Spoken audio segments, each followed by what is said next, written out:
Bonjour à tous, au programme aujourd'hui on va aller analyser Uber Technologies qui a eu sa publication de résultats hier et du coup qui a pris 10%. Elle est en ce moment sur une zone charnière, elle va peut-être nous servir de repère pour la suite du comportement notamment du marché en général. Il y a 2-3 actions comme ça qui sont également sur des zones charnières. Si on transperce par le haut ces zones, on repartira potentiellement sur une vague de hausse.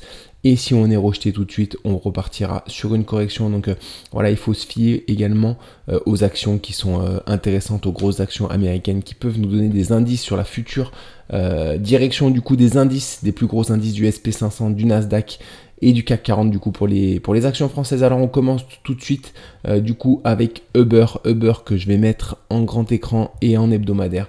Alors j'en ai parlé à plusieurs reprises de Uber, on avait fait, elle a été introduite en bourse récemment en 2019. Ici on avait fait sur le bas de marché du coup une sorte de grand double bottom, on était sorti par le haut, on avait atteint les objectifs, on avait été rejeté. Ici on avait fait un élargissement descendant, on était reparti vers le haut, on avait franchi cette zone des 48,90, cette zone qu'on peut considérer comme la résistance peut-être d'une épaule tête épaule inversée qui n'est pas jolie, qu'on ne peut pas considérer comme ça. Alors là j'ai mis la statistique d'une épaule tête épaule inversée, mais voilà, et on avait surtout une zone de résistance. Et si on fait du coup, on reporte du coup l'amplitude de cette figure à la cassure, on obtenait en tout cas des objectifs au 77,40 qu'on a parfaitement atteint. Depuis on corrige, je vous en ai parlé à plusieurs reprises du coup de Uber. Alors on corrige légèrement, on est potentiellement en train de former soit un élargissement descendant avec une zone de résistance ici, une zone de support ici, soit on a cassé par le bas un triangle descendant avec une zone de résistance ici, une zone de support ici.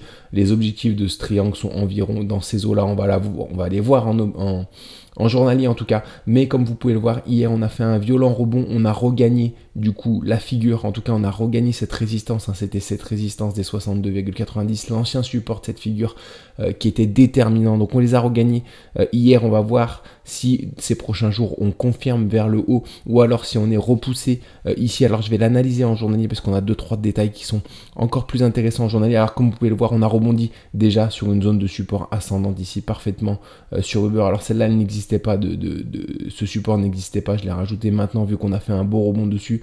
On avait également un support ici horizontal en tout cas sur ces niveaux là qui pouvait jouer son rôle également, une petite convergence de support ici. On va voir qu'en journalier on avait d'autres supports également à cet endroit là. Alors c'est une zone que j'avais encadrée en vert, on avait les objectifs du coup de cet élargissement descendant sur lesquels qui avait joué ensuite le rôle de support. Ici on était reparti vers le haut et ici donc du coup on est venu plus ou moins rebondir sur cette zone. On avait également une ancienne zone de résistance ici qu'on avait franchi par le haut, on était revenu du coup s'appuyer dessus pour rebondir sur cette zone là. Alors ce qui est intéressant sur Uber désormais, comme je vous le montrais, on a cette figure ici avec une zone de support ici, une zone de résistance ici. On a des objectifs de cette figure qui nous mènent tout droit vers un gap ici au niveau des 43,80. donc potentiellement si on est rejeté ici, alors si on fait du coup un pullback ici et qu'on repart vers le bas, on aura une belle zone d'accueil ici pour un rebond au moins technique. Voilà, alors on n'en est pas encore là, il faut pas, c'est vraiment au cas où le marché venait à corriger fortement. On ne sait pas encore dans quelle direction le marché va passer, c'est ça qu'on essaye de voir. On essaye de voir s'il y a des confirmations de nouveaux départs haussiers ou alors si on n'est pas encore sorti d'affaires. Alors pour le moment on verra les indices en fin de vidéo, mais on n'est pas sorti d'affaires. On a fait des rebonds techniques certes, mais voilà, qui sont pas forcément énormes non plus. Alors ici, pour revenir sur Uber, on a quelque chose de très intéressant ici qui du coup nous fait pencher plus ou moins la balance sur le scénario haussier. Alors deux scénarios encore une fois sur Uber. On a ce scénario où on est tout de suite repoussé ici pour aller chercher les objectifs, ou alors on a du coup le scénario où on revient au moins rechercher la résistance ensuite pour potentiellement casser cette figure, cet élargissement descendant par le haut avec cet élargissement descendant avec la zone de résistance ici et la zone de support à cet endroit là. C'est un des deux scénarios. Alors ici comme vous pouvez le voir, on a regagné du coup les 62,90 par le haut. Il faut qu'on confirme dans ces prochains jours du coup cette cassure haussière. Ce qui me fait pencher en tout cas la balance sur le scénario haussier, c'est cet îlot de renversement. Encore une fois, on en a pas mal en ce moment parce qu'on a beaucoup de volatilité sur les marchés. On a un îlot de renversement qui s'est formé en bas de marché. Les objectifs de cet îlot sont au moins cette zone ici là, voilà, vu que c'est la base du mouvement, voire ces niveaux là des 82,45, vu que il est en tout cas sur un bas de marché de ce grand mouvement ici. Donc on a un bel îlot en tout cas de renversement qui nous laisse entrevoir potentiellement une continuation de la hausse, au moins sur cette résistance ici, hein, si on veut ne pas être trop gourmand. Je pense qu'on devrait être dans un premier temps rejeté ici. On verra comment on réagit sur cette zone là si jamais on y arrive, mais voilà, en tout cas s'il y avait un scénario à choisir, je pense que le scénario haussier sur Uber pour revenir gagner la résistance dans un premier temps serait à privilégier. Ensuite on verra ce qui se passera, mais en tout cas ça donne potentiellement quelques indices sur la suite de l'évolution des marchés, des indices notamment, parce que si Uber revient chercher cette résistance, potentiellement on a plus de chances qu'il y ait un rebond qui dure encore 2-3 jours sur le marché américain. En tout cas il faut confirmer ici, c'est pas gagné, on a regagné, on a clôturé au-dessus des 62,90, il faudrait qu'on ait une séance qui clôture au-dessus des plus hauts, là, cette clôture des 65,85. Si on a une séance qui clôture au-dessus, on aura du coup une cassure confirmée de 62,90 qui pourrait nous mener du coup, qui nous donnerait de grandes chances de revenir du coup sur cette zone de résistance. Donc voilà ce qu'on peut dire sur Uber, un moment charnière, un moment qu'on va surveiller en tout cas, et il y a beaucoup d'actions américaines en ce moment qui sont sur des zones charnières et qui peuvent nous donner des indices sur la future direction, en tout cas des indices. Alors il me semble que c'est tout sur Uber, j'ai fait à peu près le tour. Donc le scénario haussier qui nous remène sur cette résistance, et si jamais on est repoussé tout de suite ici, on pourrait revenir beaucoup plus bas, hein, sur une zone qui est bien plus basse, hein, qui est même plus basse que cette grande cette grande résistance hebdomadaire, hein. Je vais vous la remontrer, celle-ci. Je pense qu'on est dans ces eaux là, à peu près, le gap est ici, donc c'est possible qu'on ait des débordements parfois, mais en tout cas on aura une belle zone d'accueil ici si jamais on est rejeté, si jamais les marchés saignent. En tout cas il faudra garder quelques liquidités pour des bons points d'achat, hein. Encore une fois, c'est dans ces moments là, hein, qu'il faut rester lucide, hein, et qu'il faut tenter de prendre, en tout cas d'identifier des beaux points bas sur des actions. Là pour le coup le point est très très bas, hein, on va pas se mentir, mais en tout cas si jamais il y a un vent de panique qui continue sur les marchés, c'est un point qui pourrait se présenter potentiellement à un moment donné. On va suivre en tout cas comment ça va évoluer, mais encore une fois pour Uber, pour résumer, je privilégie le scénario haussier qui nous mène au moins sur cette résistance dans un premier temps, vu qu'on a un bel îlot de renversement qui est un signal de rebond haussier. Voilà ce qu'on peut dire sur cette action. On va passer désormais sur le Nasdaq, que je vais mettre en journalier et en grand écran. Je vais le mettre un peu en hebdomadaire pour faire le point en hebdomadaire. Alors comme je vous l'ai montré, on a du coup toujours cette résistance, c'est ce support qui a tenu. Alors je vais prendre mon stylo, voilà. On a toujours ce support ici ascendant qu'on a tenu et qui doit tenir, hein. S'il ne tient pas, là on partira potentiellement sur quelque chose de long dans le temps, hein, comme on a pu voir ici en 2022. On aura bien sûr des rebonds techniques comme on a eu en 2022 ici, mais voilà, il faudra plus envisager du coup la correction comme une correction hebdomadaire. Donc on regardera du coup des figures qui se forment en hebdomadaire. Donc si on forme une figure hebdomadaire, ça peut prendre du temps, hein. On peut en sortir début 2025 au mieux de cette consolidation. Donc vraiment c'est une zone qu'il ne faut pas perdre, cette zone de support ascendante d'après moi. Pour le moment on y est toujours, hein, on l'a toujours. On voit qu'on a fait un rebond technique sur le Nasdaq, c'est le Nasdaq ici. On a fait un rebond technique, on est revenu tester du coup cette ancienne zone de résistance, puis alors elle a joué le rôle de résistance ici, elle a joué le rôle de support ici, ici elle a été transpercée, mais elle peut jouer le rôle de résistance ici. Alors très honnêtement, je pense qu'on a une zone où on peut être repoussé un petit peu plus haute dans ces eaux-là, par exemple. Mais on voit hier quand même qu'en journalier, on a commencé à être repoussé dans cette zone-là. Donc voilà, en tout cas, le rebond n'est pas incroyable, hein. Concrètement, c'est pas un rebond incroyable. On n'est pas encore sorti d'affaire. On va voir comment on réagit ces prochains jours. Mais si on commence à faire 2-3 séances latérales comme ça sentira pas bon, hein. On aura potentiellement du coup au moins un nouveau plus bas pour aller au moins chercher cette zone. Et si jamais, encore une fois, en hebdomadaire, elle cède, on partira sur une correction de plus grande ampleur, en tout cas sur le Nasdaq. Voilà ce qu'on peut dire sur le Nasdaq. Je vais passer sur le SP500 désormais. Le SP500 également que je vais mettre en hebdomadaire en grand écran. Alors le SP500, on a franchi du coup à la baisse une zone de support ascendante ici la semaine passée. Alors on a également une zone ascendante bien plus bas sur le SP500. Alors ça, ce serait le scénario catastrophique qu'on aille aussi bas, mais en tout cas on a une belle zone d'accueil ici, beaucoup plus bas.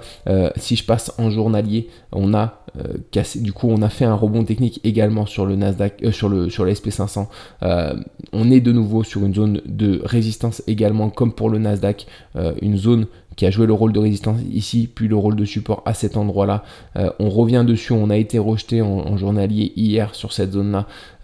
Pour moi, c'est pas non plus une zone de résistance majeure, bien que là, elle joue plus ou moins son rôle, mais je pense qu'on aura plus une résistance majeure à cet endroit-là. Pareil que pour le Nasdaq, un petit peu plus haut. C'est le scénario que je privilégie. C'est peut-être un rebond légèrement plus haut sur les indices. Alors on va voir aujourd'hui comment on réagit encore, hein. C'est la même chose que pour le Nasdaq. Si on corrige, si on commence à faire 1, 2, 3 séances latérales ici, ça commencera à sentir mauvais, hein. On pourra recasser de nouveau les plus bas.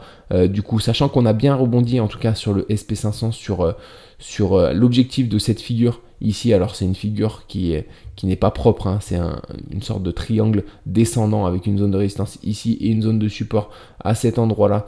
On a du coup atteint les objectifs. On est également sur une zone de support ici, qui a joué le rôle de résistance ici et qui joue désormais le rôle de support, qui a joué plutôt plus ou moins le rôle de support à cet endroit-là aussi. Voilà, donc c'est normal qu'on rebondisse. Enfin, c'est normal. C'est une bonne zone en tout cas de rebond ici. Encore une fois, on va voir du coup cette fin de semaine si on reste dans cette zone là ou alors si on va rechercher ici cette zone, ce sera une zone déterminante d'après moi, hein, comme beaucoup d'actions, hein. Il y a des actions qui ont des zones à aller chercher et qui seront à ce moment là probablement sur des zones déterminantes. Soit on la regagnera par le haut cette zone, soit on sera rejeté pour aller chercher au moins un double bottom, voire plus bas si jamais il y avait un vent de panique qui recommençait en tout cas sur les marchés américains. Voilà ce qu'on peut dire du coup sur l'analyse technique des indices. On va passer sur le CAC 40 bien sûr. Le CAC 40 pareil que je vais mettre en hebdomadaire en grand écran. Le CAC 40 qui a une belle zone d'accueil ici, il y a un beau support en hebdomadaire. On n'y est pas encore dessus, on peut être rejeté pour revenir le chercher une fois qu'on sera là. Je pense qu'on a de bonnes chances en tout cas de repartir vers le haut si jamais on franchit cette zone par le bas. Ça peut être très long sur le CAC 40. Il peut avoir une correction vraiment très longue dans le temps avant de repartir vers le haut. Un peu une correction comme on a connu ici quand on a franchi par le bas. Alors je n'ai pas tracé la zone de support, mais on avait probablement une zone de support à cet endroit-là. Voilà, quand on l'a franchi violemment, on s'attendait à avoir une correction plus longue dans le temps. Ça a été le cas, hein. Ça a été le cas. On a patienté. Et là, ça pourrait être le cas aussi. On pourrait patienter jusqu'à début d'année 2025 avant de voir potentiellement une figure de retournement pour partir vers le haut si jamais en tout cas on franchit cette zone de support ici par le bas, ce qui n'est pas encore le cas. On l'a tenu, je vais passer en journalier. En journalier du coup, je vous avais dit qu'il y avait une belle zone de support ici avec un gap à combler, une belle zone de support au niveau des 22 440. Encore une fois, je me suis planté, hein. On a traversé cette zone. On est allé sur des niveaux un petit peu plus bas. On a rebondi sur une zone de support qui est légèrement plus basse. Désormais, on a un rebond là, même à l'ouverture, qui est pas folichon, hein. Je le trouve pas énorme. Donc il y a toujours voilà, les acheteurs en tout cas ne se bousculent pas pour acheter les points bas pour le moment. En tout cas sur les actions françaises, sur les marchés américains, on a vu des beaux rebonds quand même sur les belles actions, sur Nvidia, on l'a vu hier, sur également plusieurs actions, en tout cas plusieurs grosses capitalisations sur Uber également qu'on a vu aujourd'hui. Ici, c'est possible du coup qu'on revienne plus ou moins combler ce gap. On a une zone de résistance légèrement au-dessus. En tout cas, la zone de résistance majeure se retrouvera bien plus haut. Mais vu le rebond qu'on est en train de faire, pour le moment, on ne semble pas vraiment décidé à repartir vers le haut sur le CAC 40. On va voir comment on réagit mais dans ces prochains jours. Mais pour le moment, rien de très rassurant. En tout cas, rien qui annonce en tout cas une reprise haussière. On va voir ce qu'on est en train de former. Ce qu'il faudrait dans l'idéal, c'est de former une figure de retournement de plus grande amplitude, hein. Si on commence à traîner ici, à faire des petites figures de double bottom de faible amplitude, on aura potentiellement un nouveau départ vers le bas sur le CAC 40. On va suivre ça en tout cas également ces prochains jours. Je vais passer sur la map. J'avais oublié de vous faire la map hier, elle devait être dans le rouge absolu. Aujourd'hui forcément on a un rebond techniques sur les marchés américains. On a Uber encore une fois qui est la perf du jour, qui a la perf d'hier, qui a gagné 10% suite à sa publication de résultats. Robinhood plus 5% quasiment avec MicroStrategy également. Je suis rentré également sur MicroStrategy, il faudrait que je vous la montre, mais elle a fait vraiment un beau rebond suite à la correction. J'avais laissé des ordres traîner, comme je vous le disais, sur certaines actions qui me paraissaient intéressantes comme Nvidia et MicroStrategy. On a rebondi violemment, on a fait des beaux rebonds techniques, donc c'est une bonne chose. C'est pas pour ça qu'on repartira sur des plus historiques sur ces actions, hein. Vraiment, si on a des stop loss, si on a des stratégies d'entrée et de sortie de position sur quelques jours, les rebonds techniques sont intéressants à prendre, mais encore une fois, si vous partez sur de l'investissement, il faut plutôt attendre des figures de retournement avant de prendre position. Voilà, en tout cas, MicroStrategy qui gagne 4,5% hier, Meta plus 4% environ, Nvidia 4% également, JP Morgan 3%. Au niveau des contre-perfs, on a Johnson & Johnson qui perd 1,5%, Apple 1%, mais qui avait fait un très beau rebond, en tout cas quand il y a eu la grosse séance de baisse, elle a quasiment regagné toute la baisse qu'elle avait faite sur le rebond. On avait rebondi sur une belle zone de support, je vous l'ai montré brièvement hier. Google également qui perd légèrement 0,5%. Sinon sur le marché français, en tout cas hier au niveau des contre-performances, on a Rémi Cointreau qui a du mal à partir, hein, qui à rebondir en tout cas, qui sont autour de 0%, et Renault qui fait un beau rebond. En tout cas non, c'est aujourd'hui, c'est à l'ouverture qui sont voilà, pas de rebond en tout cas pour ces actions. Pernod Ricard, Danone, Orange, Rémi Cointreau qui ont du mal à repartir, hein, vraiment ils ont du mal, hein. Dès que ça chute, ils chutent fortement, et dès qu'il y a des rebonds, ils stagnent. Donc c'est vraiment des actions, en tout cas surtout Pernod Ricard et Rémi Cointreau qui sont dans le dur, qui ont du mal à sortir la tête de l'eau. Au niveau des perfs, on a Renault qui fait 2,70%, Crédit Agricole 2,18%, Société Générale 2,2%, avec Schneider, voilà une ouverture plutôt dans le vert sur le CAC 40, mais comme on l'a vu, c'est un rebond, mais qui n'est pas non plus extraordinaire, hein. Pour le moment, on est toujours dans l'incertitude sur les marchés français et américains. Je m'attends à un rebond technique d'une plus grande amplitude si on veut à un moment donné sortir la tête de l'eau. Pour le moment, c'est pas le cas, on est plutôt en train de consolider latéralement, ce qui nous laisse peut-être envisager potentiellement une continuation baissière. En tout cas, si on continue de consolider sur ces niveaux-là pendant quelques jours, on aura potentiellement, probablement même, c'est ce qu'il faudra privilégier, ce sera une continuation baissière sur les indices. Alors c'est pas pour ça qu'il ne faut pas commencer à regarder les actions qui peuvent avoir des bonnes zones d'accueil, hein, qui ont des points bas, des points qui se situent un petit peu plus bas, sur lesquels on pourrait rebondir, hein. Il faut surveiller, il faut commencer à établir ces stratégies, parce que c'est là, dans ces périodes de correction, où on a des belles opportunités à faire, notamment sur les traders, hein, qui se protègent avec des stop loss. Il y a des rebonds techniques qui peuvent être importants, et avec un petit peu de chance, on peut prendre un point bas qui nous permettent du coup, le point bas en tout cas, avant la nouvelle hausse. À un moment donné, c'est possible qu'on le prenne. Donc c'est pour ça que c'est intéressant de préparer, en tout cas de surveiller en ce moment ce qui se passe, de préparer ces zones d'accueil, les actions sur lesquelles on va potentiellement s'intéresser si jamais elles atteignent des niveaux un petit peu plus bas.